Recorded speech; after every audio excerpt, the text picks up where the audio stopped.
Bueno, entonces los periodos de renovación de la iglesia son también tiempos en los que a la catequesis le corresponde un mayor empeño. Así, en la gran época de los padres de la iglesia, vemos a santos obispos consagrar una parte importante de su ministerio a la catequesis. No quiere decir que hoy no sea necesario. Obviamente que en esa época era necesario, había una necesidad más específica. En la época de San Cirilo de Jerusalén, por ejemplo, y de San Juan Crisóstomo, de un San Ambrosio, de un San Agustín y de muchos otros padres, cuyas obras catequéticas siguen siendo modelos. Claro, están inspiradas en la palabra de Dios. Entonces mire que estos textos de San Agustín, de San Cirilo, de San Ambrosio, podrían ser considerados catecismos menores, que en función del anuncio del Evangelio o de la defensa de la palabra de Dios, se convierten en ¿qué? En unos antecedentes de lo que es la consolidación de la doctrina de la iglesia. Ahora bien, el ministerio de la catequesis saca energías siempre nuevas de los concilios. Entonces dijimos, hablamos de concilios, hablamos de sínodos, que etimológicamente tienen el mismo origen, ¿cierto? Es una asamblea, es una reunión. Se analizan problemas con un enfoque, digamos, muy particular. Puede ser territorial, cuando es un sínodo, cuando es un concilio ecuménico que es universal, se analizan problemáticas de la iglesia y del hombre en ese momento. Y en función de eso, entonces, ¿qué se establece? Un plan de trabajo y un plan de lucha contra el demonio. O sea, hacer apostolado siempre está ahí vivo delante de los ojos y de la misión de la iglesia. Ahora bien, el Concilio de Trento constituye a este respecto un ejemplo digno de ser destacado. Dio a la catequesis, recuerden que ahí tenemos el primer catecismo, o llamado catecismo romano, dio a la catequesis una prioridad en sus constituciones. Dio una prioridad en sus constituciones y sus decretos. De él nació el catecismo romano, que lleva también su nombre y que constituye una obra de primer orden como resumen de la doctrina cristiana. Este concilio Trento, estamos en el siglo XVI, suscitó en la iglesia una organización notable de la catequesis. O sea, hasta ese momento los obispos, los sacerdotes, existían misioneros, claro, habían órdenes mendicantes, habían franciscanos, estaban naciendo y haciéndose populares en el mundo los jesuitas, existían los dominicos, agustinos, etc. Y hacían apostolado, hacían misión, sí, pero un compendio propiamente de la doctrina nace aquí, en el Concilio de Trento. Este concilio suscitó en la iglesia una organización notable de la catequesis. Promovió, gracias a santos obispos y teólogos como un San Pedro Canicio, de las grandes lumbreras dentro de la teología y la catequesis, un San Carlos Borromeo, que participó de todos los trabajos del concilio de Trento, un Santo Toribio de Mogrovejo, un San Roberto Belarmino, y a partir de ahí empiezan a surgir una serie de catecismos menores, obviamente para dejar en las manos de los fieles, del pueblo de Dios, unas herramientas más fáciles y más digeribles para poder asimilar la doctrina de nuestro Señor Jesucristo. Ahora bien, no es extraño entonces que para el dinamismo propio del Concilio Vaticano II, que se mueve en medio de las convulsiones después de 2 guerras mundiales, el Papa Pablo VI consideraba como el gran catecismo de todos los tiempos modernos, interesante, el mismo Concilio Vaticano II, la catequesis de la iglesia haya atraído de nuevo la atención. Entonces, imagínense, casi 500 años pasaron después del catecismo, de la primera edición del catecismo romano, del catecismo de Trento, y solo después de ese tiempo es que la iglesia dice, vamos ahora a actualizar y a renovar esas enseñanzas. El Directorio entonces General de Catequesis, esto es propiamente un texto de 1971, en la sesión del Sínodo de los Obispos de 1974 y a la catequesis del 77, diferentes encuentros que la iglesia realiza con obispos y expertos, las diferentes exhortaciones apostólicas, y esto por ejemplo serían algunos textos que ustedes podrían enriquecer todas las aulas que estamos realizando hasta el momento. Esta por ejemplo, mire, Evangelii Nuntiandi, vamos al año 1975, esta es de Pablo VI. Miren qué interesante que dice aquí: el esfuerzo Evangelii Nuntiandi, miren, son las palabras Evangelii Nuntiandi, anuncio del Evangelio. Por eso el título en latín corresponde a las primeras palabras del texto en español.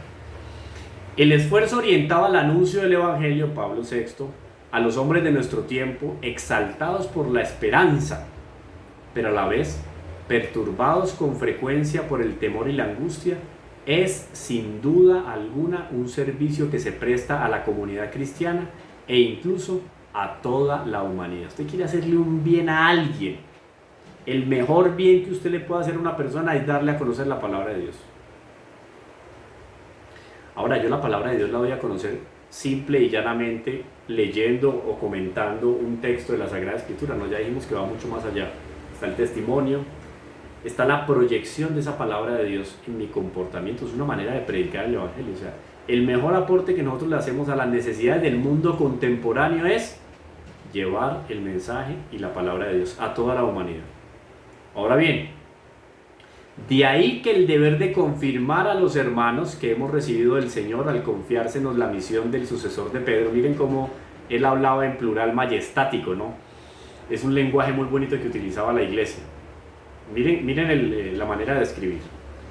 De ahí que el deber de confirmar a los hermanos que hemos recibido. Él no dice que yo, es que está hablando en nombre de la iglesia, del cuerpo místico. Por eso es que habla así, en plural majestático, muy lindo. Que hemos recibido del Señor al confiársenos la misión del sucesor de Pedro y que constituye para nos, palabra también muy linda, un cuidado de cada día, un programa de vida y de acción. Oído, y en esto entramos cada uno de nosotros. Hay una responsabilidad en llevar esa palabra de Dios.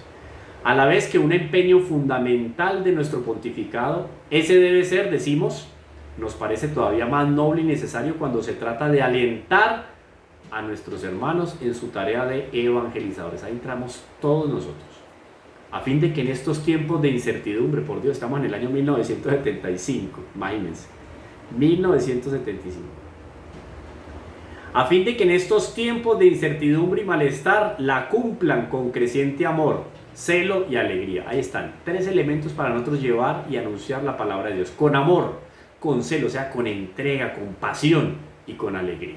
Usted puede llevar con tristeza el mensaje de Dios, pero si yo estoy dando la clave para vivir bien aquí y para vivir bien en la eternidad, ¿cómo voy yo a ir a proclamar la palabra de Dios con cara de tragedia? No puede ser. Tengo que ir con alegría, tengo que comunicar la palabra de Dios con entusiasmo, porque eso es lo que dinamiza mi vida y me permite focalizar cuál es el camino más eficaz para yo alcanzar el fin para el cual fui creado, que es conocer y amar a Dios. Tirín, tirín, tirín, campana. 5 minutos, nos vemos a las 9:06 para que se tomen el agüita y miren bien por ahí que no hayan problemas en la casa, que los niños estén juiciosos y ya acostados. Nos vemos entonces en un ratito.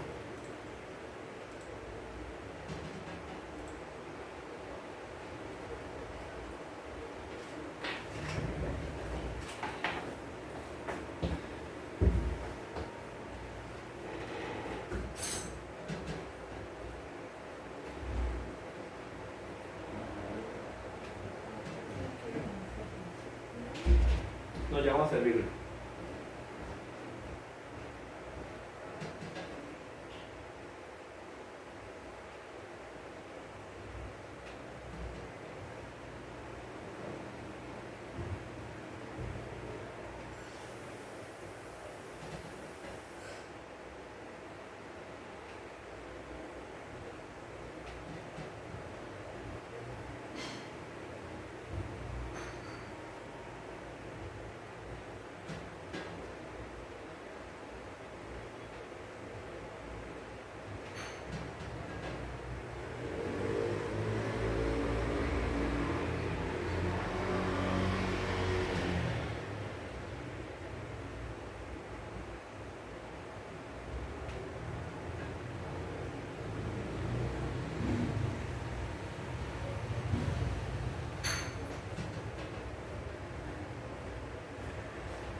Voy a poner pausa y ahora continuamos a grabar esto. Felicitaciones a Andrés, porque a Andrés le gusta el pan líquido, muy bien. Y Gladys pregunta, abstenerse de algunas otras cosas que nos gusten también se pueden ofrecer como ayuno. Claro, claro que sí, y tú puedes hacer un ayuno físico, material, o puedes hacer un ayuno también espiritual. Por ejemplo, hay ciertas cosas que te agrada hacer, que te producen un gusto hacer, no solamente de consumir, que te producen un gusto hacerlas. Y si no hay ningún tipo de detrimento ahí en materia de las relaciones familiares, pues tú no vas a perjudicar con tu ayuno a tu esposo, a tus hijos, etcétera. Tiene que ser algo que vaya siempre en función de la razón y de tus deberes de Estado. Eso hay que tenerlo muy claro también. Entonces aplica cualquier tipo de ayuno ahí, claramente. Por medio de nuestro testimonio de vida podemos dar a conocer la palabra de Dios. Claro, nuestro Señor Jesucristo es el ejemplo por antonomasia a ese respecto. No escribió ningún libro. De lo único que se tiene razón que nuestro Señor escribió fue cuando delante de la mujer adúltera empezó con una varita o con el dedo a escribir delante de cada uno de los que tenían una piedra en la mano para lapidar a aquella mujer. De resto nada. Felipe pregunta, ¿qué significa tradende? Tradende, mira, tradere, transmitir, ¿no? De ahí viene entonces la palabra catecismo también, transmitir, tradere, tradición.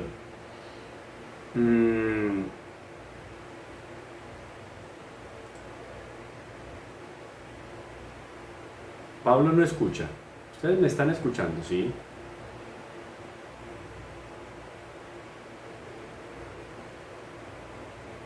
Sí, Pablo, debe ser en tu computador de pronto.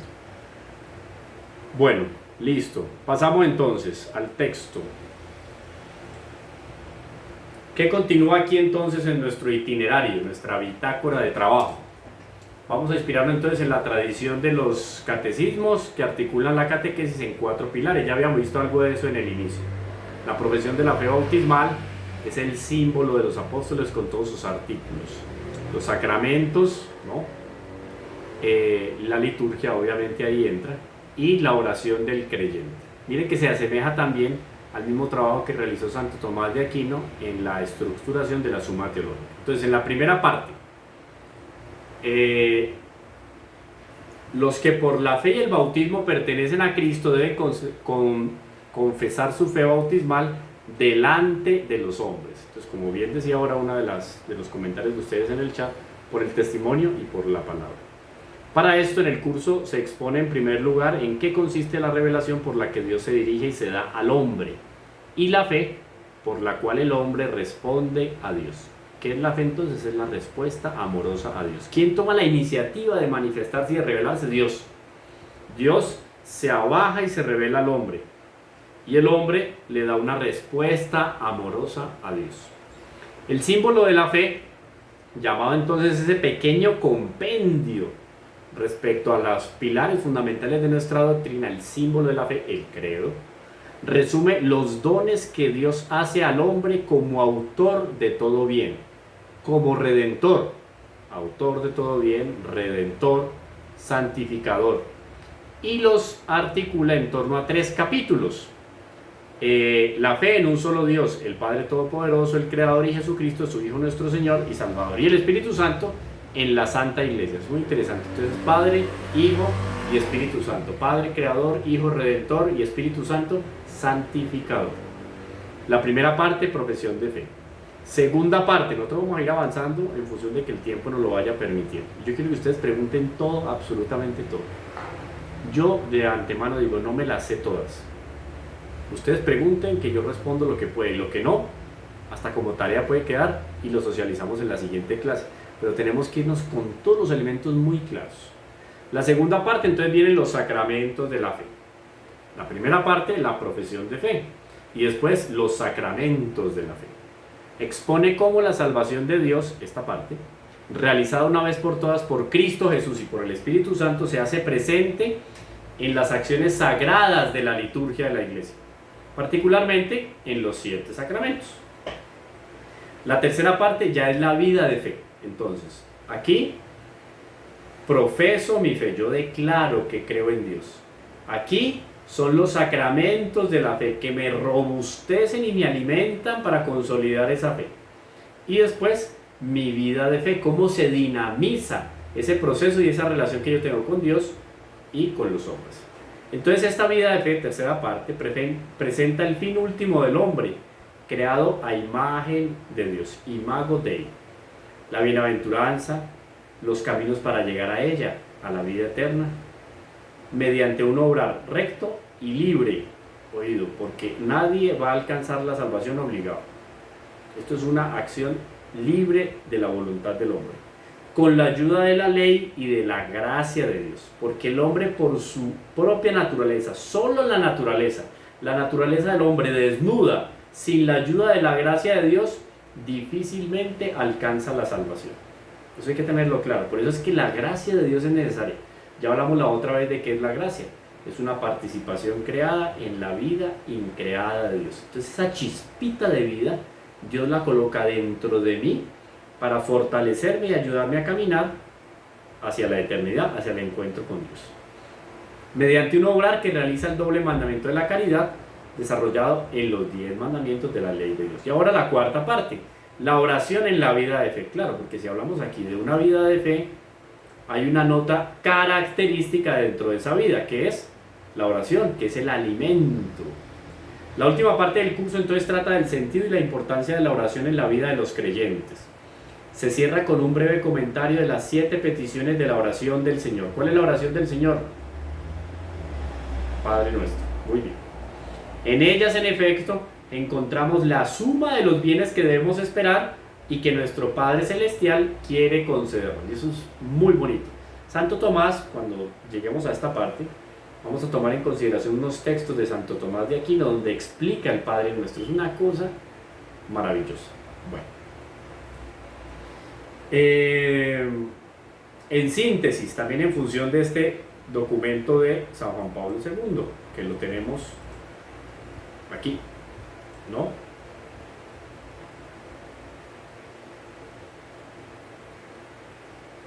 En este documento de San Juan Pablo II estamos acá, sobre la catequesis, ¿no? El hecho de llevar y de transmitir, como bien lo dice su palabra anatea, catequesi tradende. Dice entonces el texto, el que enseña, oído, el que enseña debe hacerse todo a todos para ganarlos a todos para Jesucristo. ¿Cuál es el objetivo? Yo no voy a meter en un barco sin saber para dónde va a ir, no. Yo no voy a hacer maletas sin saber a dónde voy a viajar, y mucho menos sin un tiquete y sin dinero para... No. Yo tengo que organizarlo. Ahora bien, ¿cuál es el objetivo nuestro cuando hacemos apostolado? Hablar bonito, quedar bien con el párroco o con mis amigos, hacerme el interesante, ganarme aplausos. Está equivocado. La finalidad del apostolado es dar a conocer a Jesucristo y ganármelos a todos para Jesús. Sobre todo que no se imagine que le ha sido confiada una sola clase de almas y que por consiguiente le es lícito enseñar y formar igualmente a todos los fieles en la verdadera piedad, con un único método y siempre el mismo. Oído. Esto hay que tenerlo muy claro. No es lo mismo enseñarle a jóvenes, a niños, a profesionales, etc. Que sepa bien que unos son en Jesucristo como niños recién nacidos, y no solo por la edad. De pronto nosotros podemos considerarnos como niños recién nacidos cuando estamos recibiendo esta doctrina de la iglesia. ¿Por qué es eso? Al niño recién nacido se le da una leche muy tierna. ¿Para qué? Para que no va a sufrir, para que no va a ser mayor el problema del alimento o a causa del alimento que está recibiendo que la misma necesidad que tenía antes de alimentarse de Dios. No, tiene que ser dado en pequeñas dosis, en dosis estratégicas. Que sepa bien, el que está haciendo la catequesis, el apostolado y la evangelización, que unos son en Jesucristo como niños recién nacidos, otros como adolescentes, y otros finalmente como poseedores ya de todas sus fuerzas. Yo creo que para nosotros es mucho más interesante considerarnos siempre como adolescentes en la fe, siempre con esa capacidad de aprender más, de encantarnos más con la palabra de Dios. Es verdaderamente aterrador cuando uno escucha a veces algunas personas dicen, no, yo me convertí, yo ya, como que ya lo conoce todo, como que ya, casi que Dios, ¿cuánto me debe? Yo todo lo que tenía para aprender lo aprendí de ti ya. No, un momento, nosotros estamos en un proceso constante de conversión.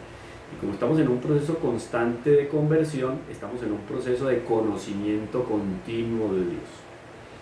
Es necesario entonces, esto es texto del Concilio de Trento, del Catecismo, dice: es necesario tener en cuenta cuidadosamente quiénes pueden necesitar leche y quiénes otro alimento más sólido. Son palabras de Pablo. El apóstol, Pablo, señaló que había que considerar que a los que son llamados al ministerio de predicación deben, al transmitir la enseñanza del misterio de la fe y de las reglas de las costumbres, la moral, acomodar sus palabras al espíritu y a la inteligencia de sus oyentes. Siempre debe ser así. Es más, hay que pedir una gracia para que probablemente ese discurso que nosotros vamos a hacer sobre la doctrina de Jesús cale en los corazones de aquellos que son nuestros oyentes en ese momento. Y dice más adelante el catecismo. El catecismo mejor es que el apóstol, el camino mejor, perdón, es que el apóstol Pablo mostró lo siguiente. Miren este camino. Toda la finalidad de la doctrina y de la enseñanza debe ser puesta en el amor que no acaba, o sea, en Dios. Él es la finalidad, Él es el camino, Él es la verdad y la vida. Porque se puede muy bien exponer lo que es preciso creer, la doctrina impecable, esperar o hacer. Todo puede quedar muy claro con las palabras o con un texto, pero sobre todo debe resaltarse que el amor de nuestro Señor siempre prevalece, a fin de que cada uno comprenda que todo acto de virtud perfectamente cristiano no tiene otro origen que el amor, ni otro término que el amor. Antes que nada, la caridad. Y este es el principio fundamental en toda la doctrina de la Iglesia. No entra con fuerza. A la salvación. Nadie va a alcanzar la salvación por la fuerza, por la sangre. No. La salvación se le abre el corazón a la salvación propiamente del alma. Y se lleva la salvación para el prójimo a partir de un principio de caridad. Yo amo a Dios y en función de ese amor de Dios es que yo quiero que el otro se salve y llegue al verdadero y único conocimiento del Dios verdadero. Ese es entonces, digamos, como un primer paso dentro de lo que podría ser considerado como esa primera plataforma del conocimiento de la doctrina de la Iglesia. Entonces, ¿qué nos vamos a encontrar ya nosotros en la primera clase en la próxima clase del miércoles? La profesión de fe. Y vamos a empezar a ver en qué consiste el credo de los apóstoles. ¿Cuántos credos hay? El símbolo de los apóstoles, el credo niceno-constantinopolitano y las otras versiones del credo, de alguna manera también las vamos a ver. Y entonces cada uno de los artículos del credo. Por ahí entonces terminaría nuestro ejercicio. Y a ver las preguntas. ¿Puedo orar a la hora que sea? Si me despierto a la 1 o a las 2. Entonces, más que levantarse a orar, es que hay que vivir en actitud de oración. La Santísima Virgen, Nuestra Señora, ella vivía en actitud de oración. Todo lo que hacía, lo hacía en actitud de oración. La oración, ¿qué es? Es elevar la mente a Dios. Otra cosa es que yo quiera hacer una oración vocal más especial y me levanto a cualquier hora, sí. Siempre y cuando no traiga un perjuicio. Oye, esto hay que tenerlo muy claro. Por eso la caridad queda por encima de todos los ejercicios piadosos, del conocimiento de la doctrina, etc. Antes que nada, la caridad. Yo no puedo perjudicar inclusive mi salud a causa de un deseo de hacer sacrificio. No todo el mundo tiene ese llamado o esa gracia de Dios. Eso no es para todo el mundo. Entonces, la madre de familia que tiene 2 pequeñitos, que tiene que, hoy por hoy que estamos en medio de esta contingencia de la pandemia, tiene que estar pendiente de ellos todo el día, acompañarlos en las tareas, servirles la comidita, estar pendiente que no se distraigan, tal.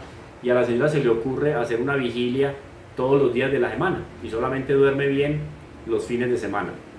Pues resulta que cómo va a estar alterada de los nervios durante toda la semana tratando de acompañar a esos 2 pequeñitos, uno de 7 años y el otro de 8 o de 9. Si resulta que la señora no duerme bien, no come bien porque está haciendo un superayuno y como le gusta tanto dormir, entonces está haciendo el superayuno de dormir también, pero resulta que la casa termina volando por los aires. Eso termina no agradando a Dios.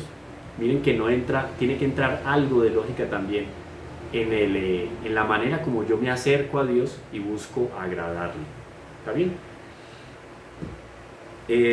Puedo... Ah, bueno, listo. Ya lo pregunté. ¿Alguien tiene alguna pregunta? Sí, claro, es cada uno de nuestros actos ofrecerlo a Dios. Ahí está el ejemplo de Nuestra Señora. El ejemplo de los mismos santos. Santos que por una llamada muy particular, obviamente se iban a vivir como, no sé, el mismo San Benito cuando comienza su vida de oración. Vivía en una cueva, vivía como anacoreta, pero son casos extraordinarios en la historia. Ahora, si yo estoy llamado a consolidar una familia, pues yo tengo que moderar mi oración. Está bien, no quiere decir que rece menos, porque recuerden que rezar también significa vivir en función de Dios. Ahora, esos espacios en los cuales yo me recojo en el ambiente doméstico, bueno, hoy en día hay que hablar prácticamente de ambiente doméstico porque estamos encerrados en las casas. Cuando yo me quiero abstraer del día a día y en el ambiente doméstico me recojo más para orar, bueno, me encierro en mi cuarto, me voy a un lugar de la casa más tranquilo, hago oración, etc. Todo eso es válido para incrementar esa unión que debo de tener con Dios. A ver, hay otra pregunta por aquí. ¿Es normal que con solo oírte a Andrés Felipe? Muy bien, Andrés Felipe. Bueno, ¿por qué Claudia Andrea Noreña dice, ¿por qué Santo Tomás era angélico? No sé si yo les había explicado eso, pero el doctor angélico es primero que todo por la profundidad de sus pensamientos. Porque los ángeles, yo tengo un curso por ahí en YouTube, para que algún día den una miradita, en Facebook también lo tengo, el curso sobre ángeles y demonios. Los ángeles, como no tienen sentidos, ellos no conocen las cosas a través de los accidentes. Por ejemplo, ¿están viendo esta piedra? ¿Sí? Yo no me veo. Ah, doña Beatriz. ¿Están viendo la piedra? Sí. Bueno, esto es una piedra muy bonita, es un cristal, ustedes ven que es un cristal. Esto dentro de la creación tiene un símbolo especial con Dios, con referencia a Dios. Las criaturas, como decíamos ahora, la creación es un libro abierto por medio del cual nosotros leemos a Dios. Estas criaturas así, esto es inerte, esto no es un ser vivo, ¿no? Es un ser, pero inerte. Materia, no es sensible, no tiene sensibilidad, no tiene sentidos, no tiene inteligencia. Sin embargo, es un símbolo de Dios, es un reflejo de Dios. ¿Qué aspecto de Dios me puede dar a conocer esta piedra? A ver, ¿quién me dice? ¿Quién me dice? ¿Qué aspecto de Dios me puede dar a conocer? Escríbanme ahí. ¿Qué aspecto de Dios me puede dar a conocer esta piedra? A ver, Claudia se desmayó. ¿Quién más? A ver, Maribel, Juan Guillermo. A ver, la solidez. ¿Cómo así que Dios es sólido? A ver, explíqueme. Oído que tenemos que usar palabras. El argumento tiene que ser sólido para poder. Miren, a donde yo me fui para hablar de por qué Santo Tomás es angélico. Oído. ¿Por qué es criatura? ¿Debe servir para algo? Pues claro, sí puede ser un pisapapel o qué. No, ¿por qué esto me refleja un aspecto de Dios? Lina me dice que la belleza. Catalina me dice que la solidez. Dios. ¿La qué, Beatriz? Luminosidad. Dios es luz. Sí, podría ser. ¿Saben? No, es todo eso también, sí. Pero de una manera muy especial dentro de la reflexión teológica, los minerales reflejan a Dios en cuanto a la perennidad o la eternidad. Esto no es eterno, pero por ser perennes, porque la piedra yo la dejo ahí y ahí permanece. Perenne, miren que viene del latín perennes, annus, por los años, ahí permanece. Es un símbolo de la eternidad de Dios, la piedra. ¿Cómo, Hugo?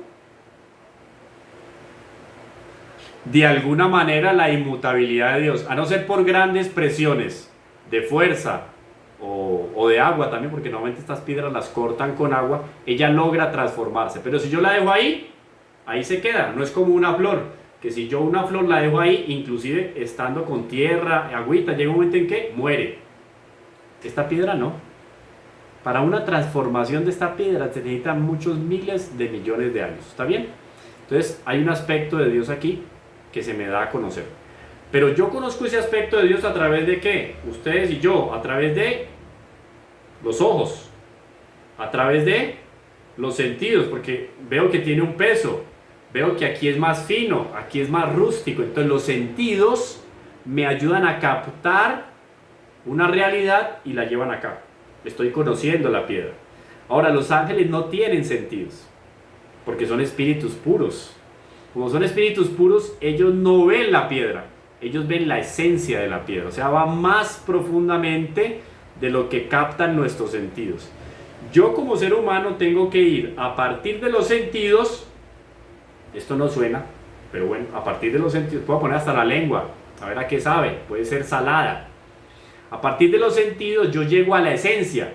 Los ángeles van más rápido, porque ellos llegan a la esencia sin pasar por estas limitaciones externas, ¿no? Que son las que nosotros evidenciamos con los sentidos. Entonces miren que el ángel es más rápido y más profundo a la hora de conocer las cosas. Entonces, cuando yo digo que una persona es muy inteligente, hasta tiene una inteligencia angélica, de ahí entonces el título de ángel para Santo Tomás de Aquino, por la agudeza y criterio y capacidad intelectual que él tuvo. Entonces por eso el ángel, porque el ángel entonces me da a conocer a mí una capacidad, me refleja dentro de la creación el ángel algo más relacionado con la inteligencia suma e infinita de Dios, la omnisciencia, porque participa más de la inteligencia de Dios de lo que participamos nosotros los hombres. ¿Está bien? Entonces por ahí viene la cosa. Bueno, ¿alguna otra pregunta? Claudia dice que trasciende en el tiempo, sí, va en esa línea. Perennidad.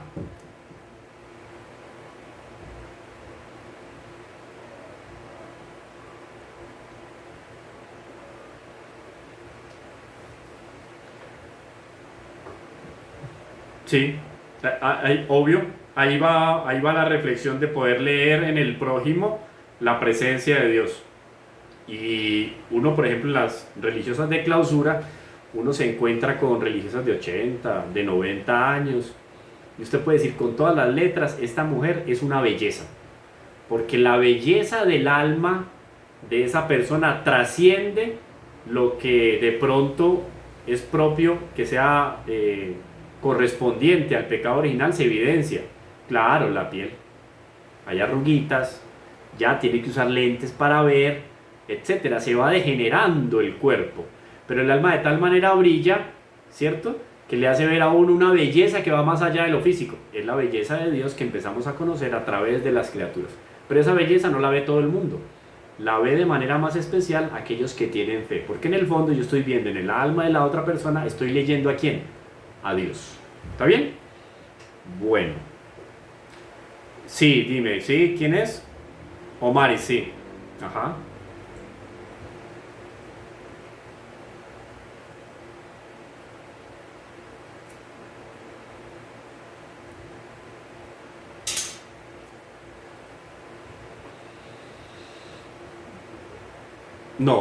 No, a ver, si hay que distinguir, ay, perdón, yo tenía apagado el micrófono, hay que distinguir lo siguiente: yo puedo hacer obras buenas que no involucran méritos.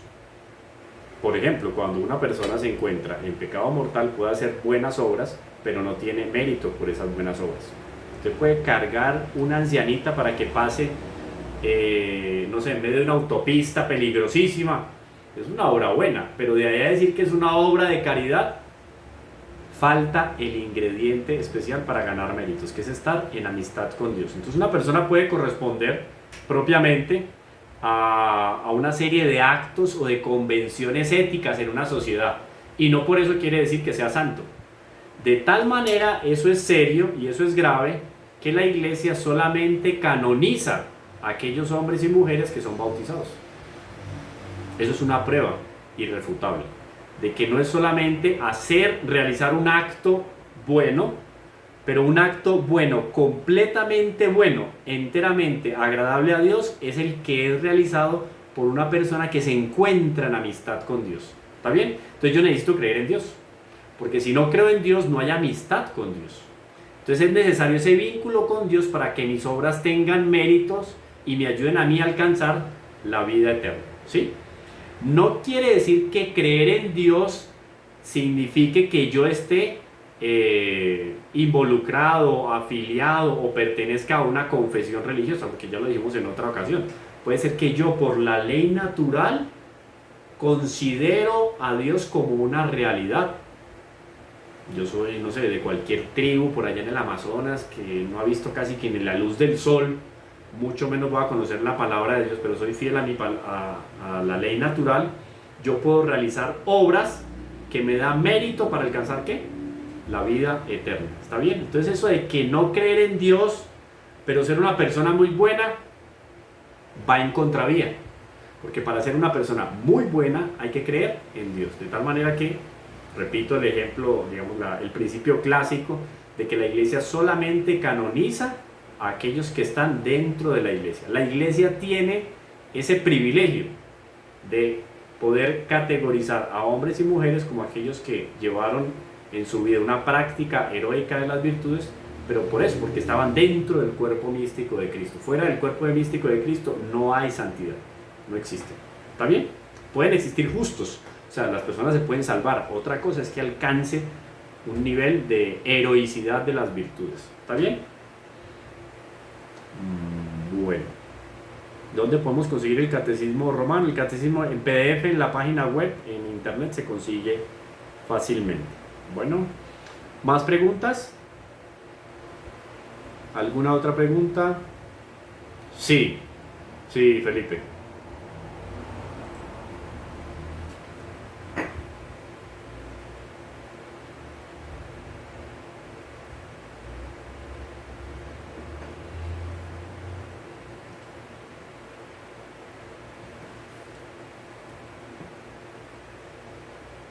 Hasta el fin del mundo.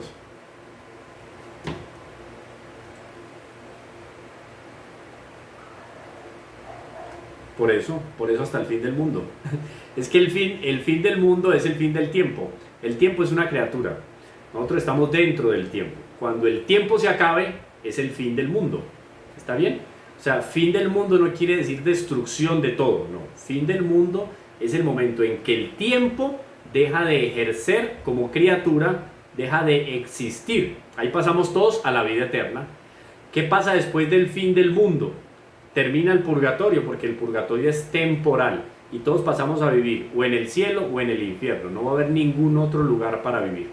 Y algunos teólogos dicen que la tierra quedará como un lugar de peregrinación, obviamente, después de ser purificada, y queda el lugar de peregrinación porque aquí vivió nuestro Señor Jesucristo. Santificó la tierra, santificó el aire y santificó las aguas con el bautismo. Entonces por eso la tierra no va a ser destruida en su totalidad, pero sí purificada. Entonces el fin del mundo significa cuando el tiempo ya no cuente, porque el tiempo es una criatura y también termina. ¿Está bien, Felipe? Entonces la niña, imagínense una niña en 1917, lo que sería la vida de una niña, y esa niña iba a estar hasta el fin del mundo en el purgatorio, o sea, muchísimo tiempo. ¿Está bien? Bueno, ¿alguna otra pregunta?